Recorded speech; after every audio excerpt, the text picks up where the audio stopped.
Pois é, eu só queria dizer que eu tô muito feliz, gente, eu não aguentava mais esperar pelo dia de hoje. Finalmente foi dado início ao arco do Distrito do Entretenimento na segunda temporada de Kimetsu no Yaiba. E aí galera, beleza? Sete aqui, gente, no vídeo de hoje eu vim trazer pra vocês a minha análise desse primeiro episódio, né, do arco do Distrito do Entretenimento. Eu não sei se eu devo me referir a esse episódio como episódio número 1 ou episódio número 8, até porque tecnicamente os 7 episódios que a gente teve do arco de Mugen Train faziam parte do início dessa segunda temporada, apesar de, claro, ser uma readaptação do que a gente já viu no filme, mas de qualquer forma faz parte. Então me digam aí nos comentários como é que vocês estão se referindo a esse episódio, número 1 ou número 8. Eu tenho certeza que assim como eu, vocês também estão muito animados, muito hypados, ainda mais depois desse episódio que foi espetacular. Então pra aproveitar todo esse hype, gente, não esquece de deixar o like no vídeo, aquele super like que eu sei que vocês fãs de Kimetsu vão deixar. Se inscreve no canal pra vocês não perderem nada daqui pra frente. E claro, sem deixar nossa tradição de lado, vamos comentar a palavra-chave do vídeo de hoje pra vocês lotarem aí os comentários. Eu quero que vocês comentem choro do porco, porque meu Deus do céu, o que o Inosuke chorou nesse episódio é brincadeira. Parecia eu assistindo. Vamos que vamos começar a análise do episódio de hoje. Bom, acho que primeiramente é importante a gente comentar que esse episódio ele é um episódio à parte, ele é um episódio especial, ele não tem a mesma minutagem que um episódio padrão de 20, 22 minutos normalmente. Esse episódio teve 46 minutos no total, um episódio bem grande, mais do que o dobro do que o episódio normal. Só que assim, tava previsto que esse episódio teria 1 hora de duração, então eu meio que fui pego de surpresa, porque eu não entendi muito bem por que teve 46 minutos e não 1 hora. Mas eu achei que não foi nada rushado, eu achei que foi muito bem encaixado tudo que colocaram no episódio, tudo que eles adaptaram. Eles adaptaram num total 4 capítulos nesse episódio. Pra ser mais exato, eles adaptaram do capítulo 67 ao capítulo 70 do mangá número 8 de Demon Slayer. Basicamente, gente, nos primeiros 5 minutos do episódio,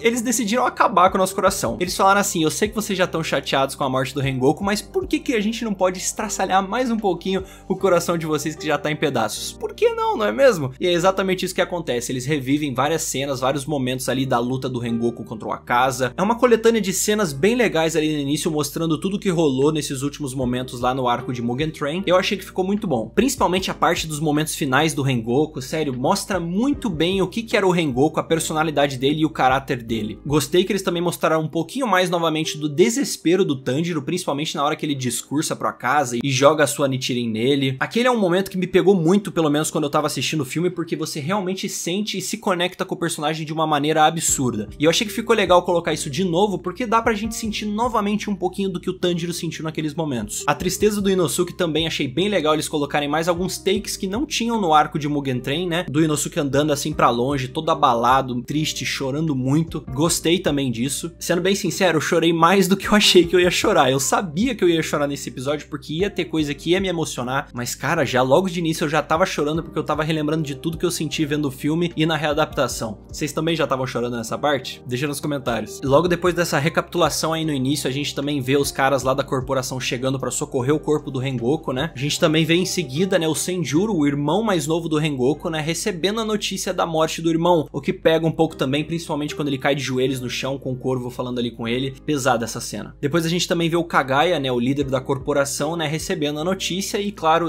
deixando claro que todo mundo ali da corporação vai levar os sentimentos do Rengoku à frente junto com eles. Bem legal isso também. Depois disso tudo, a gente acaba se deparando com um garotinho que tá indo até uma biblioteca pegar um livro. Tem nada demais, simplesmente uma cena de um garotinho ali à toa, a gente não sabe quem que é esse garoto. Depois que esse garotinho volta pra casa, a gente dá de encontro com uma família ali discutindo sobre os filhos e tudo mais, e um dos pais ali comentando que apesar do garoto não ser o filho de verdade dele, né, não ter laços sanguíneos, ele se importa muito com ele é muito inteligente, só que ele tem uma doença de pele que faz com que ele não possa se expor ao sol, né? Nesse momento a gente até se toca ali vendo o anime que, tá, peraí, isso parece com alguém que eu conheço. E aí depois que o garotinho tá lá no quarto com o livro dele e vários outros livros numa estante, a gente tem a aparição do Akaza, o Lua Superior 3. E é nesse momento que a gente se toca que na verdade aquele garotinho não é só um garotinho, ele é o Muzan. Detalhe importante que essa cena, né, do garotinho indo na biblioteca pegar um livro, não tem no mangá. Mostrando aqui pra vocês que o próprio capítulo 67 ele já começa com o Muzan lendo um livro e aí depois a gente tem, né, mostrando a família ali conversando na sala e logo em seguida já a aparição da casa. Então esse lance de mostrar o garotinho indo até a biblioteca pra pegar um livro não tem no mangá. Eles eles decidiram colocar pra dar mais contexto aí no anime. Aquela coisa, eu já tinha lido o mangá, eu já sabia que aquele garotinho era o Muzan, até porque a gente já viu ele mudando de forma e tudo mais. Ele já esteve aparecendo como mulher também lá no arco de Mugen Train, então nenhuma surpresa, né? A não ser quem não leu o mangá, porque aí realmente foi uma surpresa ver que aquele garotinho era o Muzan. Depois que o Akaza aparece ali pra conversar com o Muzan, né, entregar o seu relatório da missão, o Muzan simplesmente tá pé da vida, ele não quer nem saber, como se o Akaza quisesse os parabéns por ele ter conseguido matar um Hashira, e pro Muzan ele tá tipo, cara, você não fez mais do que a sua obrigação, sendo bem sincero. Você não conseguiu nem matar o Tanjiro, o Inosuke e o Zenitsu, que era pra você também ter feito isso. E pra piorar a situação, ele ainda mostra um pouquinho, uma pitadinha do seu poder, né? Ele só com um gestozinho, ele faz com que o sangue dentro do Akaza borbulhe. Não sei dizer exatamente o que ele fez, mas ele fez com que o Akaza entrasse em colapso ali por um breve momento. Ele começa a cuspir sangue, começa a ficar, todas as veias pulsam assim no corpo dele e começam a aparecer que ele tá, sabe, sendo sufocado de dentro pra fora, eu diria. Nesse momento a gente vê que não dá pra brincar com o Muzan, o maluco é monstruoso de verdade. Não é à toa que todo mundo morre de medo dele. Obviamente, no fim das contas, o Muzan ele tem poder sobre todos os demônios luas superiores, até porque o sangue que corre dentro das veias deles é o sangue do Muzan, né? Então não é à toa que com um simples gesto, né, de empurrar o dedinho assim, ele tem tanto poder sobre um demônio. E, inclusive, nessa cena desse diálogo todo, o Muzan ele zomba do Akaza, né, falando que ele ainda recebeu um golpe de um cara que não era nenhum Hashira, né? Citando aí o ataque do Tanjiro ao Akaza, né, daquela lançada da Nichirin e pegando nas costas dele. Depois disso, o Muzan ele libera o Akaza mete o pé dali e ele simplesmente fica muito pistola, também lembrando do Tanjiro. Aparece um flashback do Akaza lembrando, né, do que ele fez com a espada do Tanjiro depois, né, daquele momento, daquela cena final dos dois. Ele simplesmente pegou a espada do Tanjiro, fincou na árvore e começou a quebrar ela na porrada. O cara quebrou a espada do Tanjiro simplesmente dando soco, mano. Ele tava muito pé da vida, ele não queria nem saber, e ele jurou ali naquele momento que quando ele se reencontrar novamente com o Tanjiro, ele vai estilhaçar o cérebro dele. Quem já leu o mangá sabe o que vai acontecer, né, mas sem spoilers. Depois de um tempo, pessoal, já lá na mansão borboleta, a gente vê o Zenitsu lá na cozinha roubando comida da Aoi, né? A Aoi tá fazendo ali a comida na mansão e o Zenitsu aproveitou pra roubar um pouquinho de uns bolinhos. Nesse meio tempo, enquanto o Zenitsu tá andando pela mansão, ele começa a explicar pra gente o que tá rolando por lá, né? Ele explica que o Tanjiro ele tá deprimido completamente, ele tá totalmente abalado ainda pelo que aconteceu com o Rengoku. Ele explica pra gente esse lance das pessoas que aparentam ser fortes por fora, mas por dentro estão totalmente quebradas. E o Tanjiro é uma dessas pessoas. Ele inclusive mostra pra gente que até o Inosuke não parava de chorar depois do que aconteceu. O cara que nunca chora, chorou mais que todo mundo praticamente. E quando ele vai levar os bolinhos lá no quarto pro Tanjiro comer e tentar animar ele um pouquinho, né, ele percebe que na verdade o Tanjiro sumiu, né? Ele acaba até levando uma cabeçada sem querer de uma das menininhas lá da mansão borboleta. O nariz dele sangra, rola uma cena engraçada e tudo mais. E aí ela explica que o Tanjiro simplesmente sumiu, que a ferida dele na barriga não melhorou 100% ainda e ele simplesmente meteu o pé da mansão pra fazer alguma coisa. Pouco tempo depois a gente descobre que na verdade o Tanjiro meteu o pé da mansão porque ele quer realizar o último desejo do Sr. Rengoku, né? Que ele quer entregar a mensagem que ele pediu pra entregar pro irmão dele mais novo e pro seu pai. Então ele tá seguindo um corvo que tá levando ele em direção, né, à família do Rengoku. A gente vê nessa cena que ele realmente tá sofrendo pra chegar lá na casa da família deles, porque ele tá com a barriga machucada ainda, ele não tá 100%, mas mesmo assim ele vai cumprir o que ele prometeu. Logo em seguida ele encontra com o irmão mais novo do Rengoku, né, o Senjuro, e o próprio irmão dele percebe que o Tanjiro não tá com uma aparência boa e de que ele não tá bem. Enquanto ele tenta explicar que ele veio entregar uma mensagem do irmão mais velho dele, né, antes da morte, o pai do Rengoku aparece e, cara, ele não tá nem um pouquinho feliz. Ele manda o Tanjiro ir embora, começa a insultar o Tanjiro, insultar até o próprio filho. A coisa não tá legal. Ele fala umas maldades sinistras, gente. É bem triste essa cena na real. Mostra também um pouquinho do como é a relação do luto das pessoas, né? Enquanto o irmão mais novo dele tá lidando com o luto de forma, né, tentando aceitar aos poucos, mas ainda tá claramente muito triste com a situação, o pai dele tá preferindo ignorar tudo e simplesmente tá tratando todo mundo mal e lidando com muita raiva. Ele não aceitou ainda realmente o que aconteceu. É louco isso, como o luto pode ser diferente pras pessoas, gente. É bem interessante isso. Inclusive, uma das coisas que ele chega a falar pro Tanjiro, né, e pro próprio filho dele ali, o mais novo, é que o Rengoku ele morreu porque ele era fraco e não tinha talento nenhum, que desde o início da vida já tava predestinado o que ia acontecer. Triste, pesada essa cena. Detalhe que a gente também vê que ele tá bebendo, então ele também tá afogando as mágoas dele, né, a tristeza dele na bebida, fingindo que nada tá acontecendo. Só que aí o Tanjiro revela que ele é da corporação de exterminadores de demônios, e logo em seguida o pai do Rengoku ele fica em choque. Ele vê os brincos do Tanjiro, né, os brincos Hanafuda, e aí ele se toca, na verdade, quem que seria o Tanjiro realmente. Ele acusa o Tanjiro dizendo que ele é um dos usuários da respiração do sol. O Tanjiro, obviamente, fica sem entender nada, fica, do que você tá falando? Que papo é esse de respiração do sol, tá ligado? E aí, sem mais nem menos, o pai do Rengoku parte pra cima do Tanjiro e imobiliza ele no chão com tudo, sabe? Botando o joelho joelho nas costas e pisando na perna, imobiliza total. O Senjuro pede pro pai dele parar com isso e não machucar o Tanjiro. O Tanjiro, ele acaba lembrando de algumas coisas que o Rengoku falou e vivenciou ali com ele, e ele consegue se soltar do pai deles com um ataque ali rapidinho. Depois que ele se solta, ele começa a dar um sermão no pai do Rengoku e começa uma situação bem feia. O pai deles não entende nada, acha que ele tá zombando deles e, mano, ele tá totalmente bêbado, ele não tá entendendo nada. Basicamente tudo ele tá levando pro pessoal. Ele acha que pelo Tanjiro ser um usuário da respiração do sol, ele basicamente tá zombando, tirando sarro e zoando com todo mundo ali sem mais nem menos. Sendo que claramente não é isso que ele tá fazendo. O Tanjiro por um momento começa a se questionar, tentando entender se a respiração do sol tem alguma ligação com a dança Hinokami Kagura, mas ele fica sem entender nada. E aí o pai do Senjuro explica o que é a respiração do sol, que é a respiração inicial, que a partir dela todas as outras foram derivadas e criadas, e é como se fossem versões mais fracas da respiração principal, que é a do sol. O Tanjiro também lembra nesse momento que toda a linhagem da sua família vem de uma nação de carvoeiros, né, de pessoas que trabalham com carvão, e que não faria sentido ele ser um usuário da respiração do sol. Até porque até onde a gente sabe, ninguém da família dele foi espadachim antes dele. E mais uma vez o pai deles insiste que só porque o Tanjiro é um usuário da respiração do sol, ele não pode ficar se achando. O Tanjiro se enfurece depois do pai deles falar que ele tá se achando e tudo mais, ele fala que ele não sabe o quanto ele apanhou, ele não sabe nada sobre ele, e aí o Tanjiro parte pra cima do pai deles. Só que no meio do caminho o Senjuro tenta avisar que não era pra ele fazer isso porque o pai deles era um ex-Hashira, e que provavelmente o ataque do Tanjiro não iria dar certo. Só que aí não dá outro, o pai deles consegue segurar o Tanjiro e começa a descer a porrada nele. Só que depois de lembrar um pouquinho do Rengoku, né, e ganhar um pouquinho de motivação extra ali, o Tanjiro consegue ganhar forças ali e dar uma super cabeçada no pai deles, com tudo, assim, sem mais nem menos. Eu acho que ele incorporou do Inosuke, simplesmente ele vai dar cabeçada em todo mundo agora. Depois a gente já tem o Tanjiro conversando com o Senjuro, né, ele pede desculpas por ter dado uma cabeçada no pai deles e tudo mais, ele tá servindo um chazinho ali pro Tanjiro. O Senjuro, ele agradece o Tanjiro, né, por ele ter ido até lá contar o que o irmão tinha tido de últimas palavras, né. O Tanjiro até pede desculpas por não ter sido mais forte, né,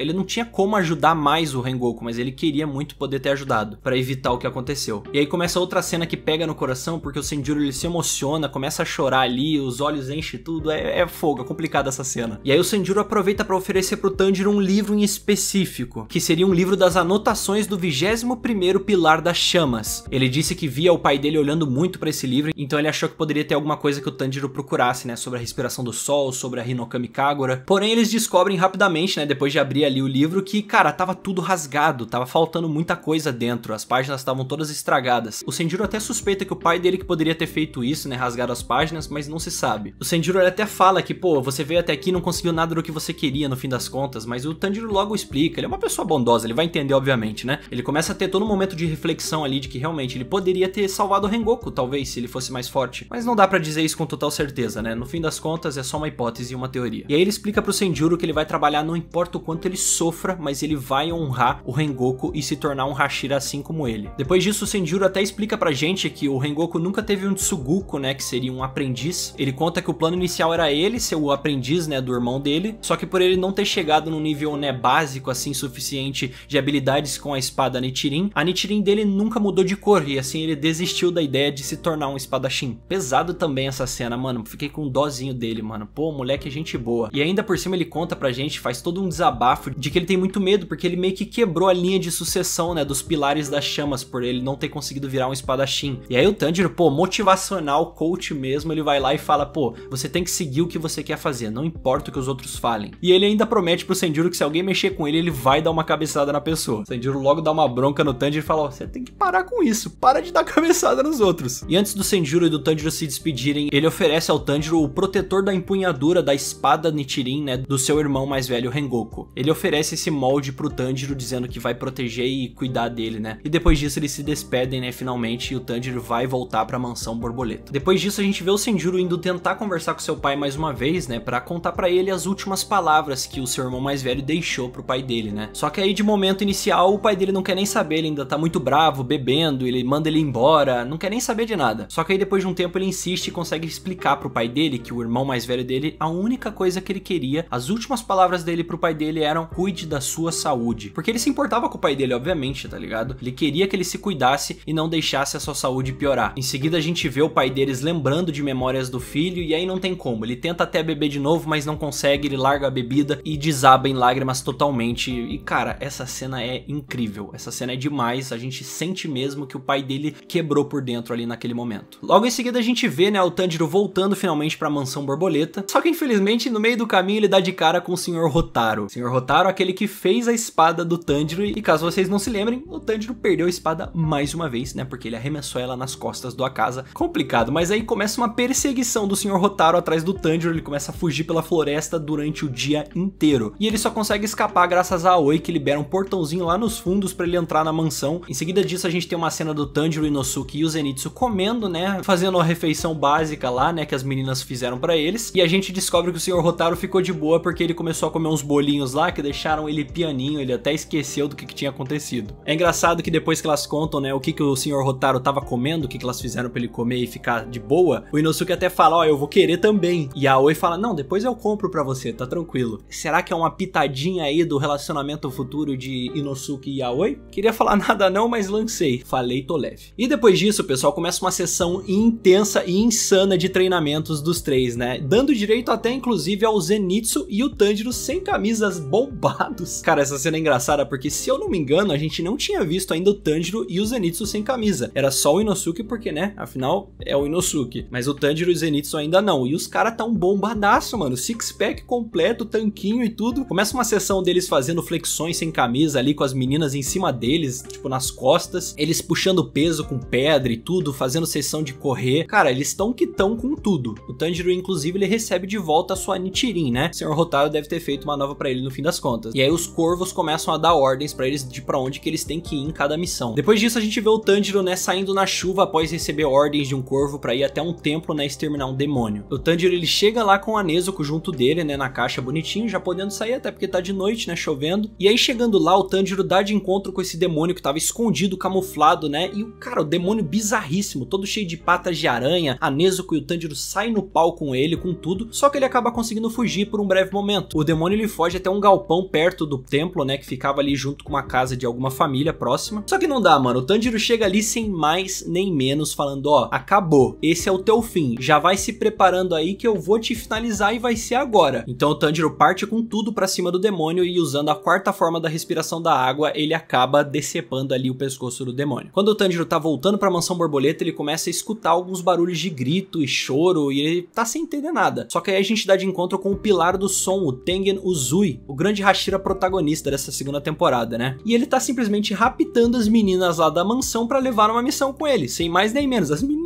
criança, mano. Elas começam a pedir ajuda, elas pedem ajuda até pra Kanao, que tá ali perto, só que ela ainda tá em choque com aquele lance de, sabe, devo seguir meu coração, que nem o Tanjiro falou, ou sigo ordens? Ela fica num momento meio de conflito ali, até que ela realmente segue o coração e vai e tenta puxar ali o Tengen Uzui. Aí o Tanjiro chega ali na situação e fica, cara, que diabo que tá acontecendo aqui? Quem que tá raptando quem? Quem que tá atacando quem? Porque as menininhas partiram pra cima do Tengen. É uma situação complicada ali. Quando o Tanjiro percebe o que tá rolando, ele tenta partir pra cima do Tengen pra dar uma cabeçada nele. Ele não para. Ele, na moral, ele tá passando muito tempo com o Inosuke, porque ele tá dando cabeçada em todo mundo. Só que o Tengen é muito rápido, nem teve chance disso acontecer. O Tengen, inclusive, fica pé da vida porque ele diz que não precisa pedir permissão de nada. Afinal, ele é um Hashira, ele é muito superior ao nível do Tanjiro e do pessoal ali. Ele simplesmente vai levar quem ele quiser e é isso. O Tanjiro diz que não aceita ele como Hashira, ele não tá nem aí. E depois de muita discussão ali, pessoal, o Tengen acaba falando, beleza, então, eu deixo essa aqui ficar, mas vou levar essa. Só que o Tanjiro, obviamente, não vai deixar ele levar ninguém. Ele se oferece pra eles irem no lugar, né, da menina. Só que aí o Tengen fica, ué, como assim nós? Como assim vocês? E aí aparece, né, o Zenitsu numa apresentação bem zica, inclusive, junto com o Inosuke ali. Aí o trio Maravilha tá formado, né, os três mosqueteiros estão ali. E depois de muita discussão, o Tengen solta a Aoi, né, e no fim das contas ele aceita que os três possam ir junto com ele na missão. O mais engraçado nessa cena é que sem motivo nenhum, assim como no mangá, o Tengen simplesmente dá um tapa na bunda da Aoi e fala, beleza, vocês vêm comigo então. Cara, que é isso, mano? O Inosuke pergunta pro velho Tengen, né? Ele fala assim, ô velhote, e aí, a gente vai pra onde? E aí o Tengen explica que eles vão pro lugar onde existe mais luxúria em todo o Japão, o distrito do entretenimento. O episódio se encerra com a abertura, gente. Eu não vou comentar nada sobre a abertura, porque eu tô pensando em fazer um vídeo à parte, né? Reagindo à nova abertura de Kimetsu. Então sobre a abertura eu não vou falar nada, mas eu sei que tá maravilhosa. No finzinho do EP a gente até tem um extra ali, né? Em formato aqueles fofocas da Era Taisho, sabe? E assim depois tem a chamada pro segundo episódio que vai ter semana que vem, gente, que vai vai ser a invasão do Distrito do Entretenimento. Gente, de verdade, eu adorei o episódio. Essa foi a análise mais complicada de fazer que eu tive aqui no canal, porque na moral, 46 minutos de episódio resumidos aqui é difícil. Nem sei se eu resumi esse pau, até detalhei demais. Mas vocês gostaram? Deixem nos comentários se vocês gostaram, o que vocês acharam de tudo. Com relação à qualidade da animação, gente, eu não tenho nem o que falar. O negócio tá impecável. Tá melhor do que a primeira temporada, com toda certeza. E se valeu a pena a espera, pra mim, valeu a pena demais. Vai valer a pena cada segundo desses 11 episódios que a gente vai ter durante essas 11 semanas. Temos mais 10 semanas pela frente, pessoal, mais 10 análises para serem feitas, então espero que vocês acompanhem aqui no canal, beleza? Não esqueçam de deixar o like no vídeo, se inscrever no canal, me seguir nas redes sociais, principalmente no Instagram, que por lá eu interajo direto com vocês, gente. Então é isso aí, eu espero de verdade que vocês tenham curtido, tá? Então é isso aí, galera, eu vou ficando por aqui, um abraço, até mais e falou!